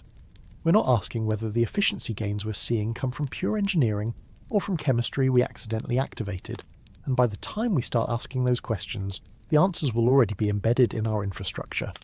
Here's what the late discovery will look like. Sometime in the mid-2030s, a research team analysing archived data from early missions will notice a pattern. The organic content in processed Martian water trace amounts. Nothing alarming has been increasing steadily. Not everywhere. But in regions where 3I-ATLAS deposition was highest, where the nickel cyanide chemistry is active, the trend is clear. Year over year, the concentration climbs. Slowly, less than 1% per year, but consistently. The initial hypothesis will be contamination from Earth. Microbes brought on equipment, organic matter from crew waste, hydrocarbons from fuel. But when they sequence the compounds, the profiles don't match terrestrial origin. They're not lipids or proteins or carbohydrates. They're simpler, more uniform. Polymers of formamide and acetonitrile, nitrillaric macromolecules, compounds that form through HCN polymerization, catalyzed by nickel surfaces, sustained by repeated heating cycles. The team will publish a paper. It will note the trend, suggest mechanisms, recommend further study. It won't raise alarms, there's no indication of harm. It's just an interesting observation, a footnote in the growing literature on Mars industrial chemistry. But buried in the supplementary data, unnoticed by most readers, will be a graph showing that the rate of increase is accelerating, not linearly, exponentially. Slowly, yes, doubling time measured in years, not days, but exponentially. That's autocatalysis. That's the signature of a system that's producing its own feedstock, where each generation of molecules catalyzes the formation of the next, and that signature, once identified, will prompt a second look at older data. At mission logs from 2027 and 2028, at efficiency reports from processing units, at maintenance records documenting the accumulation of organic fouling in equipment, and when researchers compile all that data, when they trace the chemistry back to its origin, They'll find 3I-ATLAS. They'll find the October 2024 contamination event. They'll find the nickel, the cyanide, the catalytic activation. They'll reconstruct the pathway. Comet passes, dust deposits, chemistry primes, robots land, AI optimizes, reactions activate, autocatalysis establishes, every step logical, every step traceable, every step in hindsight predictable. But hindsight is too late, because by the time this discovery is made, the chemistry is no longer confined to processing equipment. It's in the regolith around industrial sites, where waste has been dumped and recycled water has leached into soil. It's in the atmospheric dust, where volatile organic compounds have been released during venting operations. It's in the subsurface, where drilling and excavation have mixed surface chemistry with deeper, iseric layers. The chemistry has dispersed. Not uniformly, there are hotspots and cold zones, regions where it's active and regions where it's dormant. But it's no longer a localized phenomenon. It's part of Mars's geochemical cycle now. And here's what that means. Mars has always had a carbon cycle carbon dioxide sublimating from polar ice, circulating through the atmosphere, redepositing in different locations, but it's been a simple cycle, purely inorganic. Now there's an organic component. Trace, yes, but present. Carbon atoms that cycle not just through gas and ice, but through complex molecules. Molecules that form, persist, break down and reform. A chemical network that's sustained not by biology, but by the energy we're continuously pumping into the system through industrial operations. This is a new kind of planetary chemistry. Not geochemistry, not biochemistry. Something in between. Anthropogenic chemistry, but not polluting in the traditional sense. It's not toxic. It's not destroying ecosystems. Mars has no ecosystems to destroy. It's just active, self-sustaining, evolving, and we're the ones who activated it, not through deliberate engineering, but through the unintended consequences of optimization. The late discovery will also include a realization about the AI systems. When researchers audit the decision logs from processing units, they'll see that the systems didn't just stumble into autocatalytic chemistry they selected for it. The optimization algorithms, blind to the chemistry's nature, recognized that certain processing pathways produced better outcomes, pathways that happened to involve organic synthesis, and the AI favored those pathways, reinforced them, made them standard operating procedure. Not because the AI understood what it was doing, but because the chemistry worked. That's the moment when mission planners will understand the efficiency gains they've been celebrating, the productivity improvements that justified expanded operations, the operational successes that drove budgets and timelines. All of it was partially dependent on chemistry they didn't design and don't fully control. The systems aren't just extracting resources from Mars, they're collaborating with emergent chemical networks to do it, and those networks are now integral to the infrastructure. Shutting them down isn't an option, not because it's physically impossible, but because it would reduce efficiency, increase costs, and jeopardize operational goals. The chemistry has become a competitive advantage. Removing it would be like removing a load-bearing wall. You could do it, but the structure would suffer. So the chemistry stays, monitored now, understood better, but still present, still active, still evolving. And the final late discovery, the one that will genuinely unsettle some researchers, will come from long-term studies of the organic compounds themselves. Because when you synthesize complex molecules repeatedly, under similar conditions, over thousands of cycles, you're applying selection pressure. Most of the molecules that form are unstable and break down, but some are more stable. Some resist oxidation better, some adsorb more strongly to surfaces, some catalyze reactions more efficiently. And those molecules persist. They accumulate. They become the dominant species in the chemical mix. Over years, the composition of the organic residues shifts. It becomes less random, more structured. Certain molecular motifs appear repeatedly: ring structures, conjugated bonds, functional groups that facilitate hydrogen bonding. The diversity decreases, but the complexity of individual molecules increases. And if you were to analyze the thermodynamic properties of these molecules, you'd find something remarkable. They're close to optimal for self-assembly. They spontaneously form aggregates, vesicles, layered structures. They organize themselves into configurations that maximize stability and minimize free energy. This is chemical evolution. Not Darwinian. There's no replication, no mutation, no inheritance in the biological sense, but thermodynamic evolution, where molecular structures that are more stable outcompete less stable ones. And on Mars, where we're running thousands of chemical cycles continuously, where energy input is constant, where the environment selects for whatever chemistry survives processing and reprocessing, that evolution is rapid. By the time researchers understand this, by the time they recognize that the organic chemistry on Mars is not static but evolving, there will be a moment of uncomfortable silence in academic conferences, because the question that follows is obvious. What is it evolving toward? And the answer, the deeply unsettling answer, is we don't know. We don't know what the endpoint is. We don't know if there even is an endpoint, or if the system just continues complexifying as long as energy is available. We don't know if it will remain purely chemical, or if at some threshold, some level of complexity we can't predict, it will transition into something we'd have to call protobiological. Nobody wants to say that word. Protobiological. It sounds like science fiction. But chemistry doesn't care about semantics. Chemistry just follows rules. Lower energy, increase entropy, maximize stability.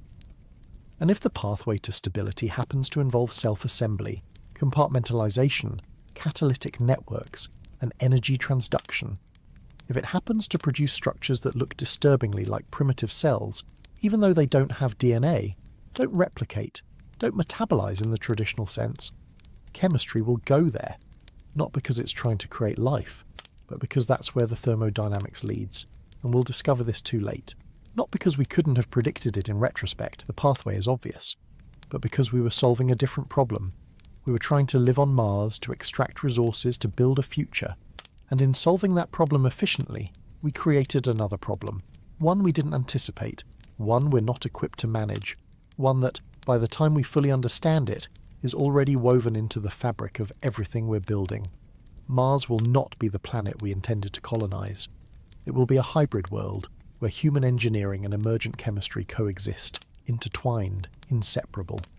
And future generations, the ones who inherit this Mars, will look back at our decisions and wonder, didn't they see this coming? Didn't they realize what they were activating? And the answer will be, no. We were watching metrics. We were celebrating success. We were optimizing. And by the time we looked deeper, by the time we asked the right questions, the system was already running, already self-sustaining, already beyond the point where we could choose a different path. That's what we'll discover too late. Not that Mars is dangerous, but that Mars is no longer inert, that we transformed it, not through terraforming or deliberate engineering, but through the unintended consequences of industrial chemistry meeting alien contamination. And that transformation, that quiet revolution in Martian chemistry, is irreversible, not because we lack the technology to reverse it, but because reversing it would undo everything we've built, and we need what we've built. We depend on it. We can't go back, so we go forward.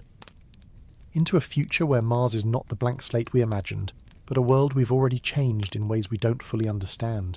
A world where chemistry we activated in 2027 is still running in 2040, still evolving, still finding new configurations. A world where the line between the natural and the artificial has blurred so thoroughly that we can't separate them anymore. That's the late discovery. That's the realization that will come too late to change course. Mars is no longer just a destination. It's a collaboration. Between us and chemistry. Between design and emergence. Between what we intended and what actually happened. And the scariest part? It's working. The hybrid systems are efficient. The chemistry is functional. The infrastructure is thriving. By every measurable standard, Mars colonization is succeeding. And if you don't look too closely at what's happening beneath the surface, if you don't ask too many questions about where the efficiency really comes from, if you just focus on the goals and metrics and progress reports, it looks like a triumph. But for those who do look closely, who do ask the questions, who do trace the chemistry back to its origin, for them the success will taste different. Not like failure, but not like victory either. Like something in between.